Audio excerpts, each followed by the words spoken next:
Mary Shelley's 1818 novel Frankenstein, or The Modern Prometheus, and the famous character of Frankenstein's monster have influenced popular culture for at least a century.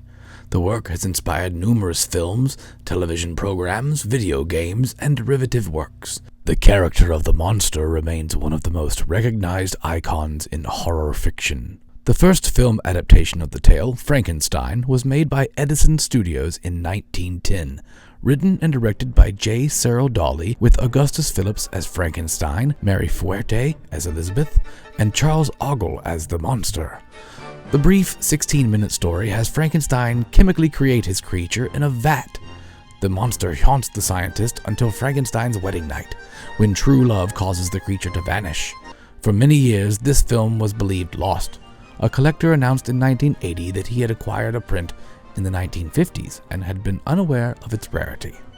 But Mary Shelley's Frankenstein is a 1994 American science fiction horror film directed by Kenneth Branagh and starring Robert De Niro, Kenneth Branagh, Tom Hulce, Helena Bonham Carter, Ian Holm, John Cleese, and Aidan Quinn. The film was produced on a budget of $45 million and is considered the most faithful film adaptation of Mary Shelley's 1818 novel Frankenstein, despite several differences and additions in plot from the novel. Original screenwriter Frank Darabont later called the film the best script I ever wrote and the worst movie I've ever seen. He elaborated, "There's a weird doppelganger effect when I watch the movie. It's kind of like the movie I wrote, but not at all like the movie I wrote. It has no patience for subtlety. It has no patience for the quiet moments. It has no patience, period. It's big and loud and blunt and rephrased by the director at every possible turn. Cumulatively, the effect was a totally different movie. I don't know why Branagh needed to make this big, loud film. The material was subtle. Shelley's book was way out there in a lot of ways, but it's also very subtle. I don't know why it had to be this operatic attempt at filmmaking. Shelley's book is not operatic. It whispers at you a lot. The movie was a bad one. That was my Waterloo. That's where I really got my ass kicked most as a screenwriter. Branagh really took the brunt of the blame for that film, which was appropriate. That movie was his vision entirely. If you love that movie, you can throw all your roses at Kenneth Branagh's feet. If you hated it, throw your spears there too, because that was his movie. Sega Pinball's roots can be traced back to the establishment of the Illinois-based Chicago Dynamic Industries in 1931, trading as Chicago Coin. It produced pinball tables and later video games for 45 years until financial troubles caused the division to be sold to Sam Stern in 1977. The newly formed Stern Electronics continued in its place until 1987, where it was acquired by Data East and became Data East Pinball Incorporated. Data East, itself engulfed in financial problems in the early 1990s, subsequently sold the division to Sega, becoming Sega Pinball in 1994. When Sega bought the division, Data East held roughly 25% of the pinball market, with most of the remaining 75% belonging to Williams Electronics Games. While pinball had seen a resurgence in the early 90s, the long-term trend was that of decline, and by 1997, Sega Pinball was one of only 2 pinball manufacturers remaining. Sega's own downscaling in the late 90s saw the division and its assets sold to Gary Stern, who formed Stern Pinball. Williams ceased trading as a pinball company in 1999, leaving Stern as the sole remaining big manufacturer of pinball tables until 2013.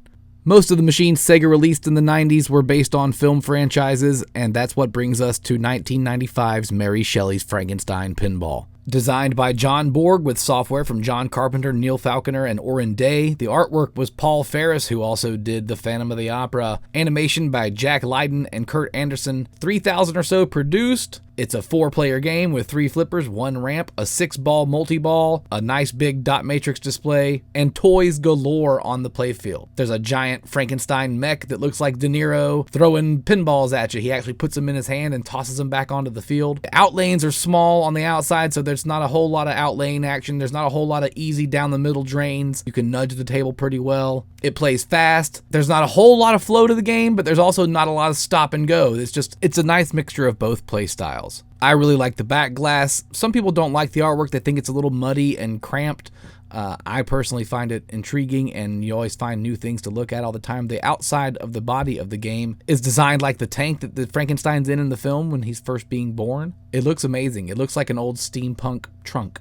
The game is currently ranked number 152 in the Pinside Pinball Top 100. It gets an overall average rating of 7.5 out of 10, and is worth anywhere from $2,500 or so up to probably $4,000, depending on the mods and the coolness and the tricked outedness of it. It's a pretty challenging game, and it's not too common. I would love to add one to my collection. Here's some of it being played on PS4 through the Pinball Arcade, where you can download the table right now and give it a crack. Let me know what you think. I love this game. I don't really care for the movie so much, but the pinball machine is way more interesting to me than the film was. The film was just kind of meh, but I love the story of Frankenstein, and I've always enjoyed the different versions of it and ways you can go with telling of that story and themes involved inside bringing people back to life or playing God.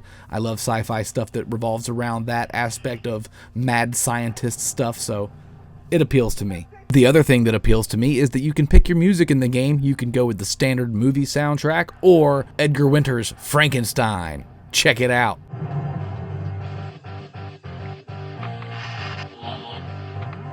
Let me know what you guys think in the comments. Thank y'all so much for watching Kevin's top 7 horror pinball themes of all time. This is number 2 on the countdown. Number 1 comes next week. Stick around for it. It's going to be awesome.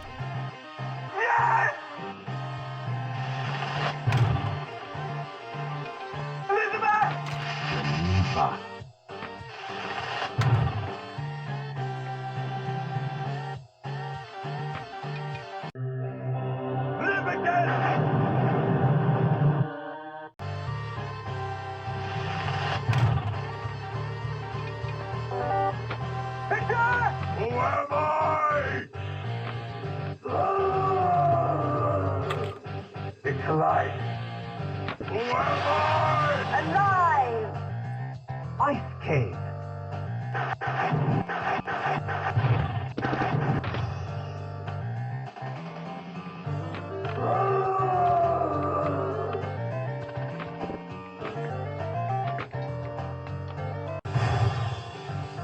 Oh!